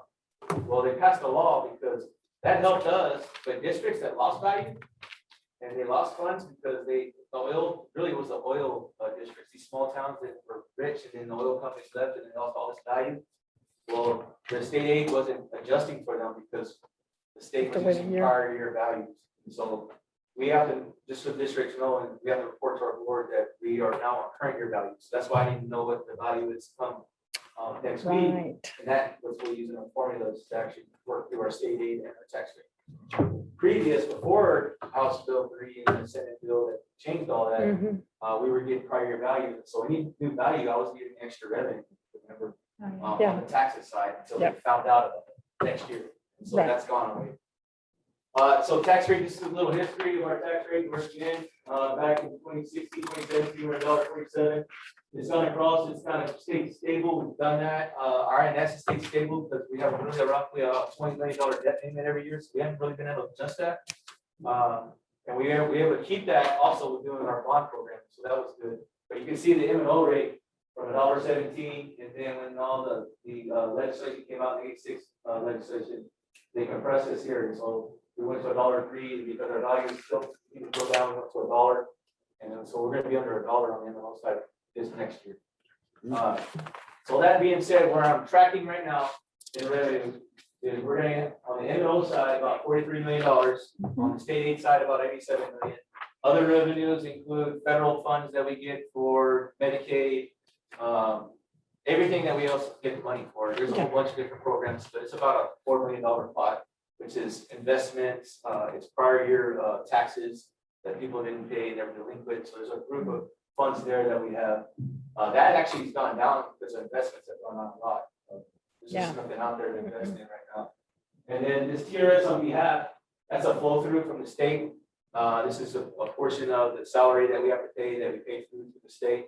And so that's revenues there. It's kind of just a flow through, but it's in our budget. So we're roughly around 142 million, almost 143 million in our revenue projection. Compensation plan. Last time I was here, we talked about where we were, and I'm gonna kind of get into it. Professional, I ran a scenario at 2%. Support staff, which is the clerical, at 3%. I'll get into it and I'll explain why that. And then at 5% was our auxiliary staff. And so right now, based on our payroll that we have this year with the added staff that we kind of put into place, that raise roughly is about $2.4 million added to next year's budget. And so just in payroll, there we're at $94 million. And so I'm going to go through the compensation plan so you can see where we're at with the 2, 3, and 5, and I'll explain what everybody's going to get. So that being said, on this side, professional salary, that's every professional, that's about 76 million. That includes all your teachers, your admin, all staff that is professional staff. Your support staff salary is about 18 million. Stipends that we pay across the district. Other payroll includes everything from benefits to Medicaid, Medicare, substitutes that we have to hire, overtime that we have to pay, so that's about $8 million. And then the insurance is what we give to every employee, we give them $4,500. So that roughly costs the district about $6.3 million. And then zeros that we have, which I showed earlier, that's the flow through that we have to add in. So total payroll is gonna be about $118 million. And then right now, campus department budgets, if I keep campus with the permanent budgets pretty close to what they are. I didn't adjust down or up, some did just based on because of the split or if they changed, we moved it. But we're roughly a budget about 26.5 million. So total is about 145 million. And so what does that look like compared to last year's budget and expenditures? It's about 1.3 million more. So when we look at the revenue, because we're getting less revenue and we have more expenditures, you can see where my deficit is at. Okay, and so this will be 2, 3 to 5% added in staff and keep maintaining the same budgets that we had this previous year. And this doesn't include ESSER or any of the funds that we have Right. for this situation. But if we're in a regular year and we're going into August, this number would probably be the deficit we would have. This would be one of our, I think the first time we had a deficit budget Yeah. in a long time. And that's all impacted by, really it's going to be impacted by ADA and depending on where we're, if we get our enrollment back and what that looks like. So right now, what I would do is, depending on what we want to do with compensation, with the plan that I have presented today, this is what, we're going to continue to work at it, but we'll work and chip away and see how we can save and see. And then as we look at numbers, it could go up, the revenue could go down because the numbers aren't there. But I think between 2.7 and 3 million would be a good starting point of saying this is where we are. And then the idea is would adopt the budget, we deficit, and then we would work through our internal funds and work ESSER to try to supplant that and make sure that, you know, it's not a fund balance item. It starts off that way, but then we try to figure out how we can class things as we move to year. That's part of the program. That's in the. Brandon, what would you say is the average that we sock away at the end of every year anyway? I know we always have money left over. And we're always real good about. I would say we've been averaging in 3 to 4 million. The difference, the thing about it is we've had a lot of projects and we've had a lot of rollover. Like, so at the end of the year, you know, we get a number and you're like, well, we got extra 8 million. But then if you look at it, we end up adding like 4 or 5 into the budget because we had items that rolled over. So I would say we've grown it 3 to 4 million over the last 5 years. Okay. In some years it was hardly anything. Last year was actually the year before was actually because the end of COVID, we had a lot of expenditures didn't happen. Like we didn't have a lot of overtime. There was a lot of things. We didn't hire substitutes because everybody was virtual. So we had a savings. So last year we actually had a pretty decent. I'm gonna probably put some in there this year because we're gonna reclass items. Yeah. We've already started that process to try to save. The idea is that because we added the extra people. Yeah. That in year 3 and 4 that we have enough in fund balance that we can designate for, so that we don't have to have cuts. But essentially, we've already saved that money Correct. last year, and we could potentially save it this year, Correct. right? So that's the idea. This year I think we're gonna be fine, just working through, but we did have a lot of expenditures this year so far. I mean, we had money that we spent on fine arts, we had a lot of PPE items, and we're getting reimbursed on that stuff. So it's just working through. A lot of the stuff that we had tied up in fund balance right now is reimbursable stuff. Like I have 3.5 million for the auditorium that we've already spent, but I'm still working through the city to get that money back. Yeah. But I might not get it back till next year. Yeah. So I mean, it's That's gonna fine. look, this year's gonna be a little more difficult. We have the bus program. So we have about 6 million in fund balance right now that's reimbursed back to the district. To us, right. It's- I gotta get the money. Well, on paper, on paper for the year, we're in the red, but Right if, now, in consideration of our previous record, what we do, it's not. we have $78 million. Yeah, If lots of. we have to really do, go to it, yeah. So that's been there because we're, what we all done with, and so, but we also have an influx of money from ESSER that we can supplant and we can work through these things. The idea is those funds are gonna go away, and we just have to be careful that when those funds go away, that we have a healthy fund balance still, so that we can cover the compensations that we've added over the next couple of years and the staff that we had until our home gets better. And can you tell me real quick, what auxiliary is, what? Auxiliary is like your hourly, your custodians, your mechanics, your. Cafeterias. Cafeterias. staff. Okay. And so, that's what we consider, and I'll explain why, we're looking at 5 for them and 3 for clerical, because, this time last year, at the end of the year, we went through a TASB study. So we looked at where we at in our market in Perry County comparable to what everybody else is paying. And so we did that, but COVID hit, so we stopped because we didn't do any compensation last year, so we didn't want to adjust it. Right. Just because we didn't know where we were headed. So now as we're back to that, we're looking at that study, and all the other districts didn't do the compensation, and now they are. So, okay, who do we need to help? Right. With what we can do right now with Yes. this, you know, we just see we're at $2.4 million. Who do we need to help, and where do we need to, you know, get people to market? Right. So that's kind of where I hit on this. So right now, this is this overview, 2% for professional, which includes all admin, all teachers, all counselors. 3 for clerical staff, which is your clerical and instructional staff, that's the support staff. And then your auxiliary employees that include the group that we discussed. I will say though that on the study, there were certain groups that were way below market, whether I gave them 5%, that they're not going to get to market value. Some of those we're going to look at adjustments, like almost individualized. And so that'll be something different that we'll do, and then we can bring those back to you and share, because there's some people that have are on the market value and they're lower that we just need to adjust more. Per person, you mean, Yeah, or per per category? Some of it's category, like I was telling you, mechanics is a category that Mhm. we're like the 11th paying district for mechanics. And so if we want to keep our mechanics, we probably need to do something there. So giving them the raise or probably moving them a pay grade would fix that. So there's certain groups that like that. And then you have our elementary principals, where we have some principals that have a lot of experience and they're getting paid really well, and some that are not experienced like a lot of years and they're kind of lower. And so we need to probably adjust them. And that would be like an equity adjustment. So they can get. And how are we determining market value as far as all the? TASB does a study for us. So they have all the data. And I'll try to show you an example. I'll go back. So this is what we get. So we have TASB come in, they pull all our information, they pull all our staff. They compare it to what, because every year, every district has a TASB, like a paid study. Yeah.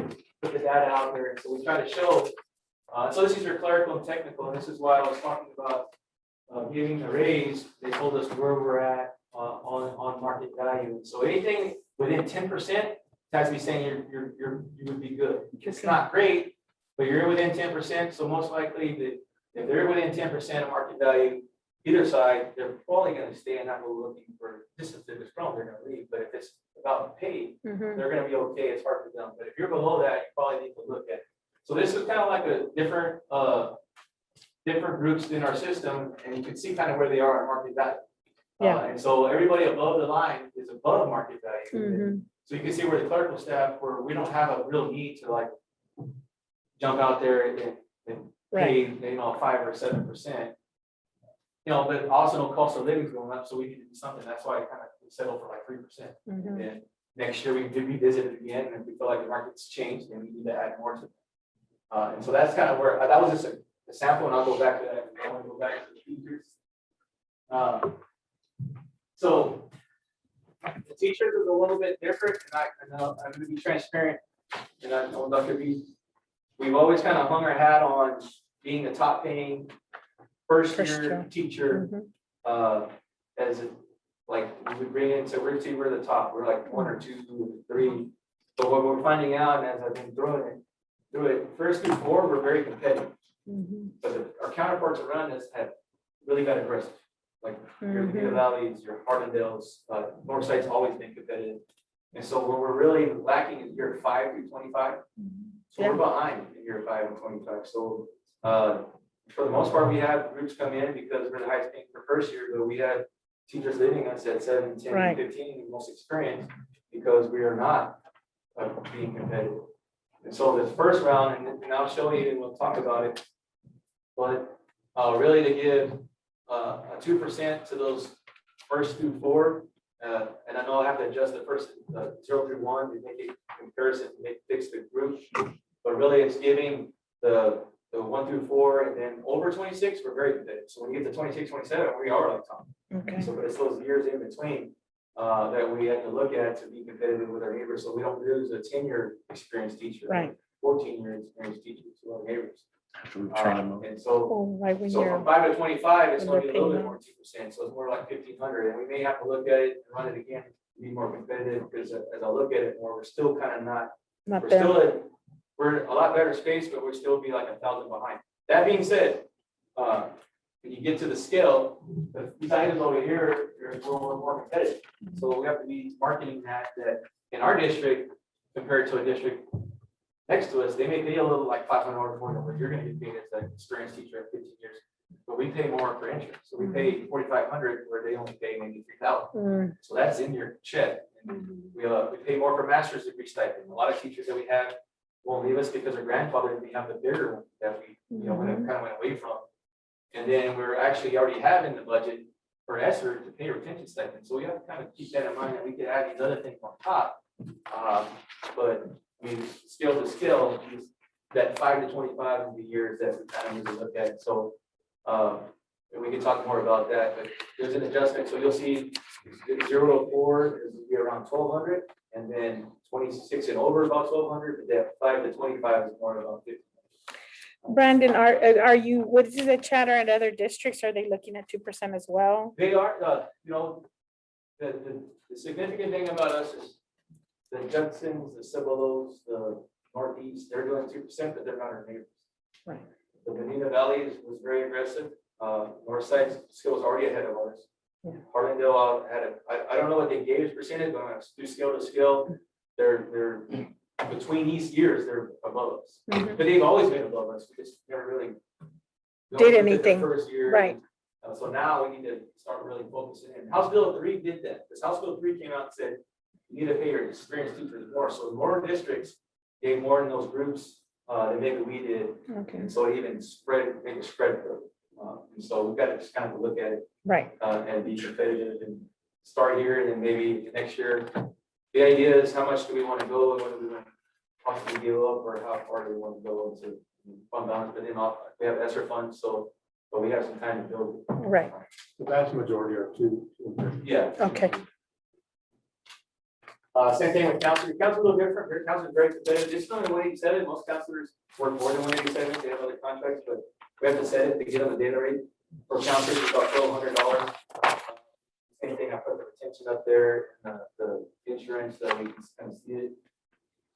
Bus drivers, I consider that auxiliary group, put them at 5%. So this is an example of an actual bus driver that has 5 years of experience in our district, based on their 25 hours that we guarantee them. So we have guaranteed 25 hours, but they can work. We have a lot of field trips. Unfortunately, during the pandemic, that went down a whole lot. Yeah. But I'm expecting us, we're back to business as usual. There's plenty of opportunities to run field trips and work for athletics and fine arts. So they can work many more hours. But really, based on the annual salary, the days they work at 25 hours a week, they would move from 15.3 to 16.3, which would be $1,000 raise for bus driver. And they still get stipend, they still have the option for the insurance, they get the insurance as well. And how is that compared to like North Side? I'll have to pull them, but that puts us, we were already kind of paying pretty well. We were already ahead. So given 5%, I haven't seen the North Side yet, so I'll go back and take a look and let you know. Okay, the last time we looked, we were, with the exception of Somerset, ranked #1 in bus driver. That was previous, so we're doing 5, and it would be them, they'd have to go to 7 or 8 to pass us up. Right. Okay. And when is the But- retention stipend gonna be paid The to them? retention- Is it gonna be immediate or? No, with the retention stipends, when we do it like right before Christmas. Oh, Mhm. December. In December. I will say this, and this is across, I think, state of Texas. I mean, if it's we're down bus drivers now and trying to, so one thing that I may bring to the board is to do maybe Sign up. yeah, we're talking about it, seeing if that's a great idea or not. But even then, if we hired a bus driver today that didn't have a license and has to go through the program, they can't be ready to drive a bus in November. Because it's taking that long just to get them into DPS Right. and get them passing that first test to get a permit, and then they have to go back. And so it's like it's really real. We need to hire people that already have it, but it's still in the way from other districts. And so there's got to be some strategies there. And we'll work through that. So that's the scale there for your bus drivers to kind of see. Some of them got a little less, some get a little more, just depends on where they were as we went through it, but it's around $1,000 per all. Clerical and instructional support staff, so we're doing it 3%, with the 6 years of experience, goes from 32 to about 33.7. which is around $1,000 raise as well. Theirs is equal to a bus driver, but you have to send, you're doing 25 hours, so their annual salary is a little bit lower. Yeah. They're not part-time, but they're not full-time, where a clerk would be. And then this would be kind of, the reason why I had to do a 3 for them would be the market value that I'm showing you here, kind of share that we're above in some categories there, and then we're right in between, and we really don't have any that are below market value. I think this will push us to stay on market value. Our auxiliary staff, so I put an example, two couple here, mechanic at 5% for 6 years, that would increase them from a salary of 37,000 to 40,000. That's a 5%, gives them an extra $2,600. And this group also would be a group that we would look at moving possibly a pay grade that I talked about. Kind of individualizing, making it equitable, because when you go to their market, you're gonna see that this is a group that's way below. Right. That we're ranked actually number 11 in the city for mechanics, and that's a group that also we're competitive with the real market. So we're not, they're diesel mechanics, and so Yeah. even the real market. And then you have your partner there with 7 years of experience. You can see the pay increase that they would get doing 5%. And so then you have the chart there to kind of show you where people are on the market value. And it's really looking at those groups that are below 10%. What does it do when we do a 5? And then does that get them to at least market value? Being at Right. 10%, do we need to do an adjustment to get them?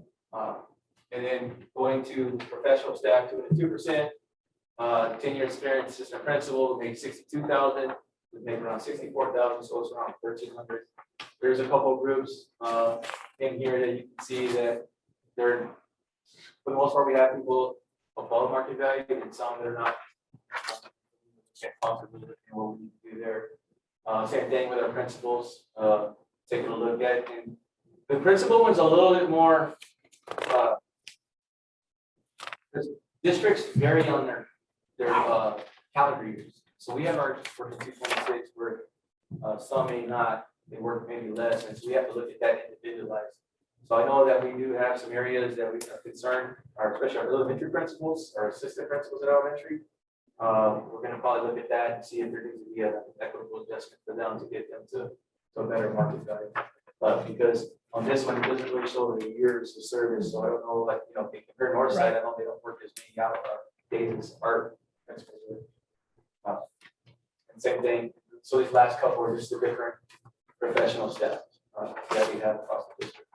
The last slide I have for you is our fund balance, which for the most part over years, it's been a good picture as we've grown fund balance. This is kind of what the board has authority to use. If we get into a situation, we need to use it. We have, items that we bring to y'all, deficit budgets, whatever it may be. Down here is the more restricted. Really, the big one down here is our capital outlay, our acquisitions, our bond program. So that's where you see that big number. Over time, we spent out 2012 and then we had much left, and we sold the bond at 75 million. So that's grown. So that's why this number at the bottom looks a lot bigger. But really, that money is designated for our bond program project. So, questions? And that's, Yes, one question, I got a couple of questions, sorry. The MO and the IS tax rate, comparable to certain districts, what does it look like? Do you have any idea of how it looks like to similar school districts? Are we kind of equal to, or? We've been kind of in the middle. Other districts have been, what you're going to see is you have districts that are property rich are going to have lower tax rates because they're going to be forced to have low tax rates. You're going to see districts, like so M&O side, you're going to continue to see ours go down because of our values growing. So districts that already have a lot of value already have a lower tax rate because their value is so strong that whatever our tax rate I pay, I'm going to pay the district the same because my value went up and the tax rate went down, but I'm still paying the same thing because they're getting compressed. On the INS side, which makes up the other part of it, it just depends on how much debt the district has. So it depends on where we are in our bond program versus doing refundings and where the districts are. And so that one's hard to be comparable because it's all about your debt. How many bonds did you do what you have to do in your district? Because on our side, it's probably going to be pretty high because they have a lot of projects. But other districts like Argondale, they may have not got a bond pass. I'm not saying they have, but a district that didn't get a bond pass, they're not their INS rate. We can only set our INS side to what our debt payment is going to be. So whatever our debt payment, I can tell you right now, our debt payment is $20 million next year. So based on our values, we're gonna set our INS side on based on that, what we have to, that's by law. Well, the board will accept that and say, this is what our INS rate is going to be. And- paid out. And those values are the ones that are coming out on the 25th, right? I have preliminary, I've been watching them, that's at 4.3 billion. That's at $4.3 billion number right there. So that's our value that we set our tax rate on. And as they go through it, because right now people are still protesting their taxes all the way up until this end of this week, on the 25th. The Bear County appraisal will have to give us our certified value, saying, this is your certified value. And they may still change a little bit, we haven't trimmed that on that, but once they're certified, that means they got to a number of, this is how many protests we have left, and we feel confident this is what's gonna be your value. What do you gauge on the percentage of that the certified value is gonna be, like, what growth, I mean, wise? Well, I take what we had our values as last year, and then once we get, so right now, that's what I'm doing. Right now, they're tracking almost at 8%, because by next week, I think they'll work through those protests. It always goes down. So this value, this number will be lower than, and so then I take that, and divide our last year's value by it, and I kind of give us what our rate of growth will be. And then the state will tell us next, when I get our M&O rate, they're gonna say, this is your value, this is because you had this much tax growth, probably like this. And anything over 2.5%, it's a new law, any district or any entity that taxes, if you're over 2.5%, you have to lower your tax rate. That's what they came out of the so Thank you, sir. anybody else? Any more questions? Thank you, Brandon. Good job. Thank you, sir. Next is the bond refunding update. Yep, that's me. Woo! So, Sure. we've been skating along trying to, we have, our bond debt, perfect segue into our ANS and our tax rate and all that stuff. We've been tracking a series of bonds that become callable in February.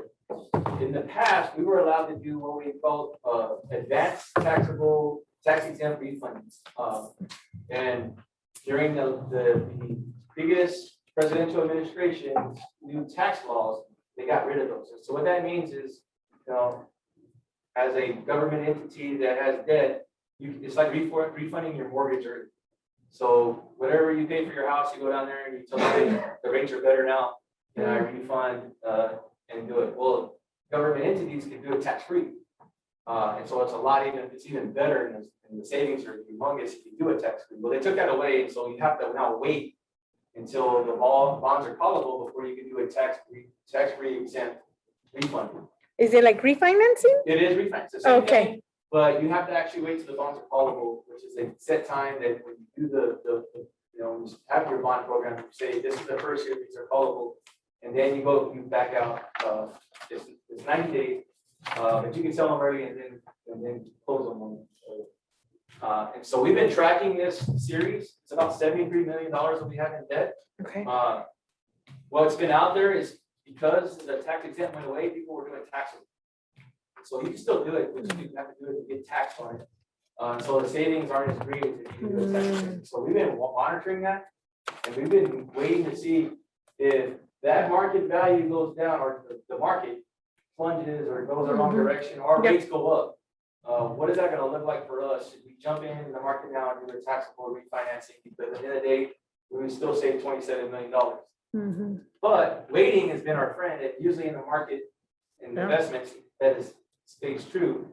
So since we've waited, we are looking at numbers that are around 34 million. So if we would have done a tax exempt back last August, when it was really great, we would have probably saved $27, $28 million. But us waiting, and it's just, my market had to be here, they couldn't be here tonight. They were at they had another meeting, they were doing a parameter sale. But we've been waiting and watching. So we set the parameter sale with y'all previously so that the market did change on us, that we could jump in the market right away and go sell these bonds and refinance them and get the savings and do a tax over.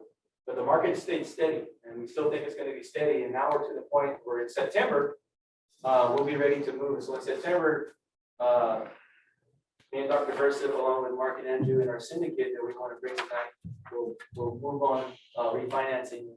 It's going to be roughly around, if you look at the last next page there at the bottom, If we do it in September, it'll be roughly around $34 million. If the market doesn't, the rates don't go up, which they still might go up a little bit, but we're still a lot better shape.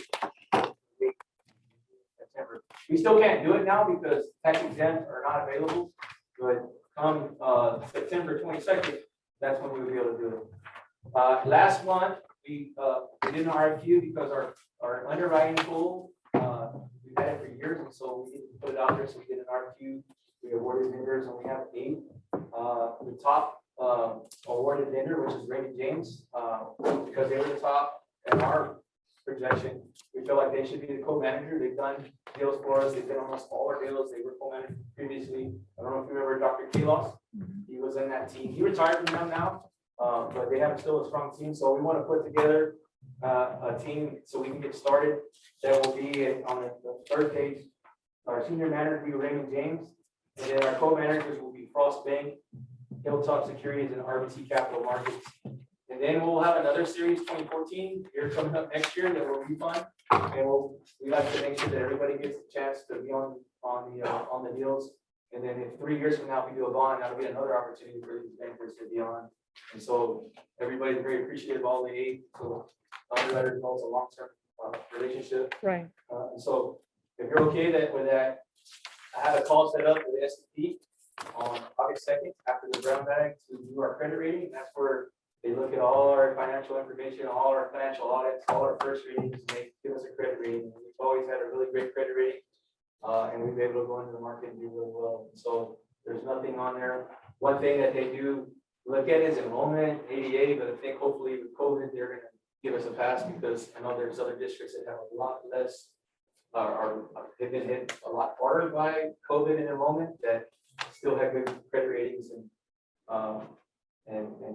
been able to sell bonds and get good credit. So the financial audit and us doing and having a strong fund balance really helps this part. Right. Where if we talk about fund balance, we talk about credit, our financial audits and our first ratings, that's what they grade us on. They look at that, and that's what, just like you would, like they look at your, what you're getting paid, how much debt you got, all that stuff. You pay your bills on time, you make your debt payments, so they can do all that.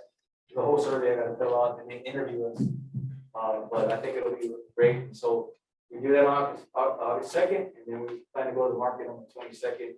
If the market's right that day, we kind of monitor it by day. We'll sell the bonds, say $34 million. Yeah, Hopefully it's we'll 34. take it. Yeah, we'll take it. That's it. There's no questions. We're gonna move forward and get going. Any questions, board members? Mm-mm. Thank you, Brandon. Uh-huh. How about the pre-K for SA grant amendment? So we're just gonna give a brief update on that. We still have some missing information because of our conversations with the pre-K for SA leadership. Linda Lou is gonna go through a quick presentation that kind of give the board an idea of what we think is happening, and we'll confirm it for our next round. Yes, so thank you, Dr. Bertha. So what we have here is, one is we are very pleased and happy that we are going on what is it, maybe 5 years, and we've been funded with Pre-K for SA. So we do have a total of $772,000 that we've been able to enjoy and really use instrumentally in order for us to increase our Pre-K for SA services for our district. So for this year, what we have been awarded is a total of $247,000. And so this year, what they're calling it is an amendment because they're going to extend the existing contract. So this is the amendment that Dr. Rinsta, we've just been having conversations around. Some of their strong recommendations, if we look at here, is for us to increase an instructional leadership, continue to do the leadership training. And what we do is when we hire the aides, we are able to also create some development for them and along with our principals. So our principals, they're already going on their 3rd year where they sit and they go through some training for Pre-K for SA. And it goes from just creating the best environments for pre-K little kiddos, just the type of environment that should be created in the classrooms. So that has been really great. We have also partake in the professional development, not only just for pre-K, but we've been able to do the writing initiative that occurred maybe 4 years ago. We're going to come back and do some of that again this year. So we are very grateful for that. And again, here we see our assistant teachers and our pre-K aides that they purposely, what they do is they select, and it's an opportunity for them that if they have not received their associates, Pre-K for SA designates monies in order for them to go get their associates and get that specific certificate. And so here, part of the amendment that they are recommending is for us to phase in for the professional development, that adult to child interaction, especially right now with COVID. Some of our babies have stayed home, so this is gonna be really necessary for us to just come back and do that social emotional learning piece. But we have to teach the adult in order for them to come back and service the kids with that in mind. The second thing is throughout the year, we were doing gradual phasing in of pre-K students. So it's almost like if we started thinking, it's almost like if we started pre-K 3 times, you know, we did the first time, then the second time. So we are having to come back and acclimate and adjust the adults and the students in the classroom as well. So we're looking at, you know, just being able to provide these professional development specifically for these due to the COVID. And in order for us to provide professional development for the adults, so they could go ahead and service our students. So part of the amendment here is they're also asking as a strong recommendation that we would hire our own pre-K instructional coach. But in addition to that is when we add this, we are also in the amendment, the recommendation is that they will not be funding our 7 instructional aides. And so that's the conversation as we've seen our budget. We have to come back and have some conversations in order for us to first decide how are we going to continue to pay for the pre-K 8 since we do need them to provide the 10-to-1 ratio. So this is again part of that ISM information. We do have the grant and it's that a total of $247,000 that now we have to come back and just bring to the board and of course to our superintendent, Dr. Versta, for approval before that amendment does get signed. So that's pretty much where we're at. It's an amendment, an extension of the existing contract. And right now we're in negotiations, conversations as far as what specifically we're going to use that budget breakdown for. Any questions? Any questions for? No, thank you, Delina. Thank you. Okay, item 7, we will postpone till after executive session. Administration and Human Resources consider approval of end of summer rate pay scale. So this one is just a continuation or an update of our continuity of services to mitigate learning loss. This will be in partnership with what we had at the beginning with Smart Start for the summer program. This is called Jump Start, and this allows us to have readiness for our primary age students. So this will be kinder through 3rd grade, and this will get them ready to go back to school. And so it's going to be a positive program. We have a lot of parents who wanted this as part of what they stated in their survey in ESSER. And what we wanted to do is make sure that we're competitive with pay. So we are matching the pay that we did with Smart Start, which would be $40 an hour, which is an increase from the 25 that normally we have when they have a program before school. And this would allow us to make sure that we have a lot of teachers who are wanting to be there and wanting to service these students, not only for the Jump Start, but for any compensatory program that we have going on. I move. Oh, Do we have any questions? I was gonna ask just one quick question. Okay, how many students are we looking at for this part of the program? Do we have a number? So as far as I know, the way that it is working right now, in speaking to Patty for Planning for Money, we're looking at 2 teachers at every campus at each of the grade levels. And so we would make sure that those would not be large classroom settings. So we're looking at a smaller setting. They're looking at targeting groups of kids who are intending to come. And so we actually have 3 pots of money for that because we're not sure what the parents will want. Right. As our numbers are coming up with pandemic, we don't know what that's going to do. So right now, this is a very fluid Flexible number. Okay. And so we're very hopeful. In the past, we have done other readiness programs, and they've been very successful because they're driven by the campus and the campus teachers. And Right. these will all be seated the same way. Okay. What are the dates? It's gonna be the 1st and 2nd week of August. 2 weeks only, not 3? It's 2 weeks. Okay. Okay, any more, K3. Yes. any more questions? No, if not, I'll take a motion. I move. Second. Yolanda. I have a first and a second. All those in favor say aye. Aye. Opposed, no. Okay, that passes. Moving on to consider change order to building leadership capacity to advanced equity. So this would just be a change order for our leadership work we're doing with an equity study. We've had the Leadership Academy come out all year, working with principals, working with our senior staff and other leadership team, driving some of the work that, that leaders do and also campus leaders do. We would like them to come to the administrative retreat to do a face-to-face. They were able to put it into their schedule. We are really trying to build a comprehensive program for SEL and equity. And so it would be important for them to come. Because this was already approved at a previous board meeting, we wanted to make sure that we notified you that we need to change that contract to increase it for that one. Okay. Any questions? If not, I need a motion. I move. Pete moves, second. Flo. All those in favor say aye. Aye. Opposed, no. Okay, that passes. Item C, consider approval of workers' compensation provider. So I'm gonna ask Mary Lovely to come up, but I would like to state that this is normally on consent. And so Mary did not know that she was presenting today. So I want to own that as a new person, and I will make sure that I know which one's consent and which one's not. So I've asked her just give a brief overview of this. Typically, it's a consent item. Yeah. Hey, we like to thank you. Hi, Mary. Hello, everybody. I'm here. I'm sure that you received the information in your packet. I'm super excited. Did you see that number?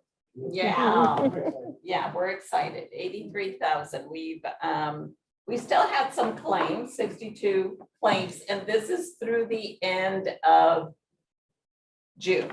And because we're bringing it to the board in July, we're still going to have some add-ons for the month of July and August. So that's not the true legit number. But we've done really well. Back in 1819, we saw that number there. So we had two really major incidents that occurred. And that was the majority of the expenses for that particular year. As you notice, the maximum program cost increased, but that's because of the number of employees that we've added and the amount of the estimated payrolls. So those are based on that information. And so at the end of the year, if we don't use all those monies that are in reserve, the district will get a check back for some of those unused funds. So we've been dealing with TASB. It's a really good partnership that we have with them. They come out and provide training to our transportation department, food services, facilities. And so then we kind of stepped it back for campus administrators, but it's my understanding that in this upcoming year, we're going to go ahead and have some information at the principal meetings to provide them with updated information, maybe on a quarterly basis. That way they know exactly where they stand and what they need to be looking out for. And the goal is to make sure that everybody takes those safety measures, and we just harp on taking those safety measures, because at the end of the day, it's not that we're upset or get mad that they sustain these injuries. It's that some of these have long-term effects. And so in an effort to avoid all that, we just want to make sure that we avoid the incident altogether. Thank you, Mary. Do y'all have any questions? Nope. Thank you, Mary. If not, I'll take a motion. Move on. I second. Daniel first, Flo seconds. All those in favor say aye. Aye. Opposed? Thank you. Okay. Moving to business and finance, consider approval for temporary chiller rental at Legacy High School. Yes, ma'am. Thank you. As y'all are aware, during our horrible winter storm, Legacy took a real hard hit. We had two 150-ton chillers, air-cooled chillers that, because of the rolling brownouts, froze up on us and broke all the coils inside.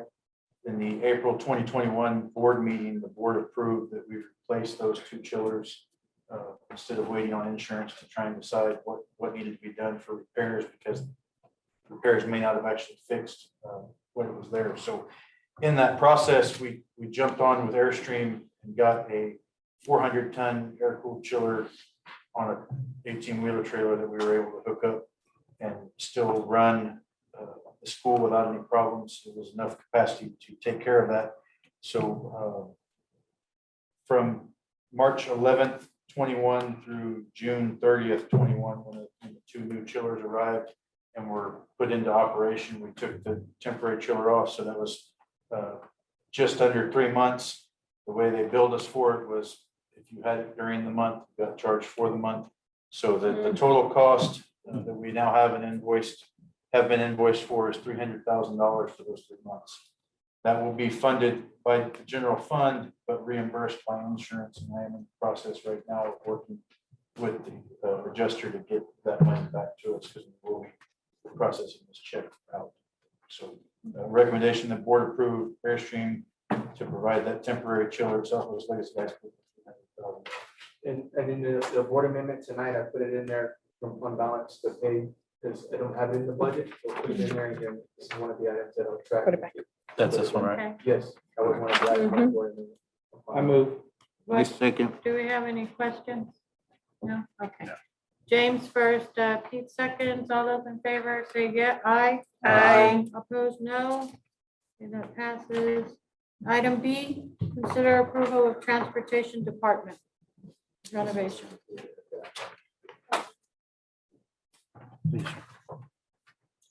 So the final construction project of our 2018 bond renovation of our transportation department. Our staff, along with RBK Architects, put together an RFCSP, which was a competitive seal proposal, sent out to bidding contractors. Who would be rated on the various criteria, their experience with the districts, their project management ability, subcontractors they proposed on using, and of course, the most important one is their actual proposed price. We accepted bids on the 30th of June. We had 6 contractors provide bids to us. The lowest bid was a little over 1.4 million, up to almost 1.8 million. Those 6. Our staff reviewed and evaluated each contractor, as did RBK Architects. And based on those evaluations, the highest ranked contractor was CGC Contractors. And they were also the lowest bid of the 6. So their proposal was $1.445 million. Have we used them before? Yeah, they just presented. Oh, they're the ones that were. They were the tracks, right? No. No. We did on the tennis courts here at the main campus, also the parking lot additions for the spring sports and Oh, legacy. So I thought they were the tracks too. in addition to approving the contractor, we're also requesting that we approve 4 of the alternate that was proposed with the bid. I thought they were CGC. 1 through 4 on the sheet. Brings the total proposal to $1,679,200. What's the problem with adding the alternate 5 since it's only $1,000? Yeah. So the base bid already includes the bus wash system that we want, that the transportation department wanted. There was another competitor out there that said they could beat the price, match the system. So we decided to add that one as alternate 5. So that base bid already includes the system we wanted. That's why we're not recommending to go to alternate 5. It doesn't. It's not the system that the transportation department wanted, and they actually came above by $1,000. Okay. So. Do we have any more questions? If not, I need a motion. I move. Flo Second. moves and Yolanda seconds. All those in favor say aye. Aye. Opposed, no. Thank you. Curriculum and instruction. Consider approval of renewal from Remind. Yes, so we've had Remind since 2018, and tonight we're here to bring before the board a continuation of the services, but this is the first year that we surpassed the 50,000 mark. So this year is going to cost us 51,668,000. So still to serve 13,938 students. So we're here to ask for the board to approve these services. Do you have any questions? Was I there any move. comparable apps out there that were really close to those? Well, we tried even within Google, but right now this has been the one that we found the most success for us to be able to communicate with our community. Or did that? Which is really interesting, because we have new information through TASB that we do have to maintain a record. If we have adults in our system who are using text to communicate to students, they're giving us options, and we've been on Remind for a while. And Yeah. we made it an expectation last year that anytime an adult communicates, you have to do it through Remind, so that we do have a record of those texts. And now it's a requirement. When the parents are used to it too, Remind works really well. it's easy. Done a great job. It's great. Okay, do I, any more Offers. questions? I move. Flo second. moves, Pete seconds, all those in favor, aye. Aye. Opposed, no. Thank you. Consider approval of new courses and program of study for secondary campuses. Yes, so tonight we have a total of 10 courses that we would like for the board to approve. And so we have been working with the master schedule with our secondaries. And so here in your packet, you have the 10 courses. We do have the programs of study where we are trying to provide also equity amongst the high schools. So one program that we're looking at is cosmetology. We've been going through all the legwork of that, our career and technology department. At the same time, we are proud to say that we are a school within a school designated high schools. So we will have early college, high school, and both. Next year, we will have our first cohorts. So due to all that work that is coming, we have also now bringing to the board, which is going to be the newly adopted courses that we would like for the board to approve. So with that, at the same time, we also have some middle school courses, part of the packet, in order for us to be able to prepare our younger ones, which is in the middle school. We want to create a cybersecurity track and aviation track. So we're aligning even our programs of study to our middle schools. Yeah. So in your packet, you'll find part of the 10 courses. You'll find that some of them reflect the work that is happening also in our middle schools. So we have health and science at Southwest Legacy High School. That's going to be a new pathway at Southwest Legacy High School. The background behind that, we saw some student interest, and instead of us transporting them all the way to Southwest High School, we wanted for there to be an opportunity at Southwest Legacy. And so, any questions? Did we have to do away with some of the programs that we already had in order to start these? Not necessarily. What we've been able to do is just align them. So first study went through like a whole reconfiguration through TEA about maybe 2 years ago. And so now what we're just doing is aligning it also with our early college high schools. What we are doing is having conversations with our teachers in order for us to be able to provide more certifications within the programs of study. But ever since a long, long time ago, Southwest ISD has done a great job in order for us to have a robust career and technology education program. So now what we're doing is aligning every single program of study along with what the state has created. So we're aligning all that work all the way to the middle school and even in the elementary. Right. Any more questions? Good work. No, if not, I need a motion. I move. James moves, Flo seconds. All those in favor say aye. Aye. Opposed, no. Okay, thank you. Is this where I say one more, do you have any more things?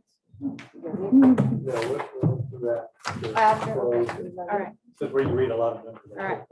Okay, so as permitted by section 551.001 551.146 of the Texas Government Code, the open meetings law, we will go into closed session.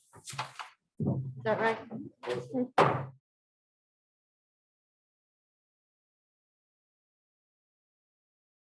Meeting back to order at 8:45.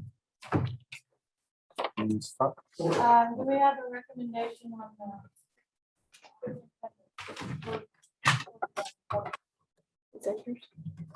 I move to accept the district personnel and administrative recommendations as presented by the superintendent in executive session. that was item 7A. that we're gonna start that motion. Do I have a second? Second. Pete seconds. All those in favor say aye. Aye. Opposed, no. Item B, consideration and possible action concerning possible settlement of anticipated litigation before a special ed hearing office for the state of Maine. I move to approve the settlement of anticipated litigation as presented by the superintendent in the closed session. Do I have a second? All those in favor say aye. Aye. Opposed, no. Joy? Yes, great honor to make some announcements, introductions. The board has taken action. I'd like to introduce Mr. Jonathan Cruz, who is going to become the new principal of McNair Middle School. We're really excited about Jonathan. Congratulations. I'd also like to announce that Mr. Paul Black will be departing Southwest High School, and he'll become the principal of Southwest Legacy High School. In that Miss Amanda Wagner will be elevating from academic dean at Southwest High School to principal of Southwest High School. So congratulations to those three names. And I would like to offer one more thing. At every one of your places, we try to put together some important dates so that the board knows we are doing our, here's Miss Amanda Wagner. You'll stand up now.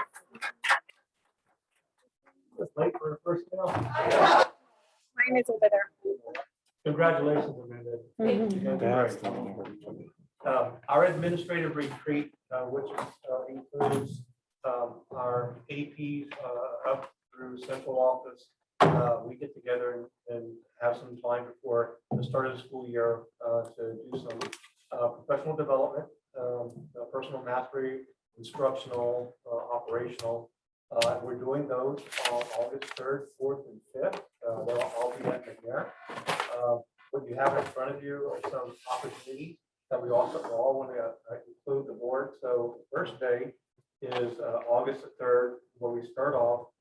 If any of the board members can join us, actually, we're asking, if you want to be there from 8:30 to 12, we have to start off this session, the Drum Cafe coming, which is always a really special opportunity. It's teamwork. It's about one beat, one team. And so if the board would like to be part of that, we'd like you to come and stay for lunch that day. On August the 5th, we're doing some other things. The board wants to show up for lunch from 11:30 to 3. Then there's a special activity if you'd like to participate in that immediately after that. On August the 12th is our new teacher orientation. This is the 12th is the day we're doing lunch with new teachers. That's when we do our introduction of the board members, those who can attend and can be there.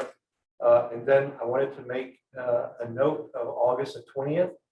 We are moving our convocation from the 18th to the 20th to accommodate the keynote that we wanted to get in, that most of you are aware of. And so I wanted to make a note that's when we're doing convocation, 8:30 at Southwest High School Mall.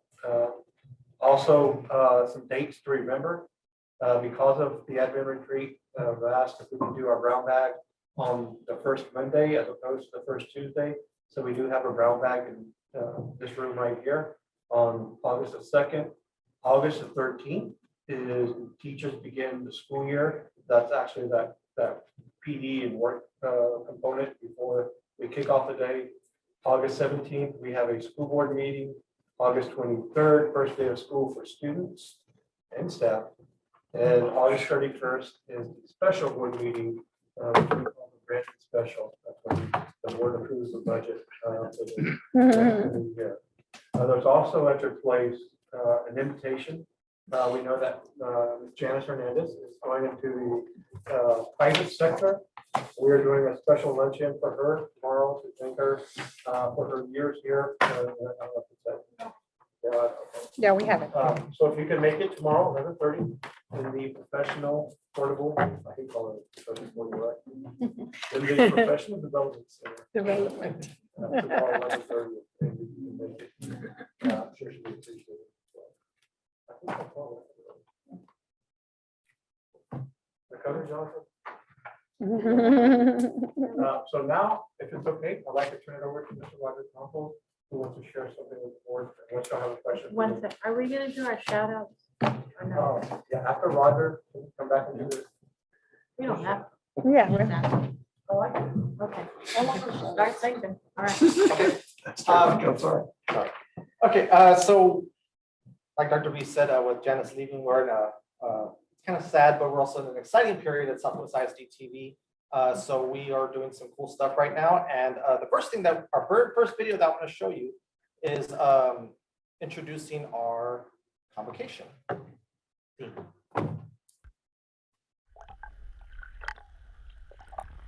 This is going up to all staff prior to coming.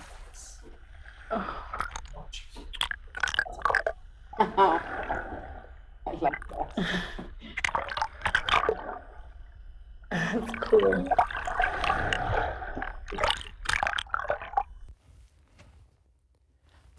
Oh, hey, you're early. Since I have you here, let me fill you in on a little bit of information that I have. The 2021 Southwest ISD convocation theme is Better Together, Stronger Than Ever. It's based on a popular reality show set in a remote island where contestants must overcome obstacles, use resourcefulness and teamwork to reach their goals, similar to what we experienced this previous year. With that being said, we have a few surprises in store for you. Along with your convocation shirts, we're encouraging you to wear island attire from the waist up. Examples would be this awesome shirt I'm wearing to hats and sunglasses. Nice. We will be providing each campus with a tribal handkerchief buff like in the show. You're able to wear these however you see fit to show unity within your campus tribe. I love it. Each campus will also be given a blank flag to paint, draw, and craft up for a flag design challenge. The winner will be announced at convocation and will receive a trophy to proudly display at your home campus. So get all those creative ideas flowing as we head into this school year. Lastly, there will be a number of hidden immunity idols secretly placed throughout Southwest High School Mall for you to search for. If you find one, make sure to claim your prize at convocation. We've also given a few to your principal to hide throughout your campus as well. Happy searching. We're so excited to see you all back for what I know is going to be a great school year. Remember, we are better together, stronger than ever. We are Southwest. Love it. I like it. That's gonna be fun. Good job. So the natural talents are just flowing through. But it's gonna be exciting to get folks back here. So it's a really great idea. What to do before. So that's all we have. When we were doing the shout outs, it was live, right? It's nobody's watching right now, right? Are we still doing live? Okay, I thought we were doing that. Okay. Okay, ready? Who wants to start with the shout out? I want to give a shout out to all of the coaches, the athletic directors, anyone that participated in the summer activities for the students, all the camps. That was a great job. It's hot out there. You took the heat, and I'm sure the students enjoyed it and they learned a lot. So thank you for that. I want to give a shout out to our 3 new principals, Jonathan Cruz and Amanda Wagner and Paul Black. And we look forward to seeing everything you guys can do for our district. Thank y'all so much. I'd like to give a shout out to maintenance, facilities and maintenance for all the work they're doing to get our schools ready, all the grass they have to keep cutting because of the rain. So thank you guys for working so hard. I know they're probably working long hours to get ready. So thank you. I want to give a shout out to all the students that came to school this summer for the 3-week period. We had not just hundreds, but thousands, dare I say? And that's pretty amazing considering how hard they work during the school year in the challenging environments, whether at home or in the school, that they still had the wherewithal to come to us this summer. It's an amazing feat, not just by the students, but by the parents as well. So thank you to our community for committing to education at Southwest ISD. I'd like to do a shout out to all the administration and teachers that came to do summer school and teach our kids during that time. Y'all did an amazing job, and thank you for all your hard work. I'd like to give a shout out to all of our graduates that are getting ready to leave, especially all those ones enrolling in colleges or trade schools or wherever they're heading off to, military, the ones that are gonna be separating from their families and going off to distances. We're all behind you and support you, and good luck. Well, Lloyd, we have I anything? want to give a shout out to a phenomenal team that I get to work with every day. Including one. I get to work with every day. I feel very fortunate to be part of this group. I want to give a special shout out to President Sylvester Vasquez, who is recouping from his surgery in Arizona and doing really, really well. And we expect him to come back to San Antonio. And so we miss him, but I think he feels the same way I do. He has a great team. And I think that's something that's helping him in a recovery process and getting home quicker as well. Thank you. Okay, there being nothing else, we'll adjourn this meeting at 8:56.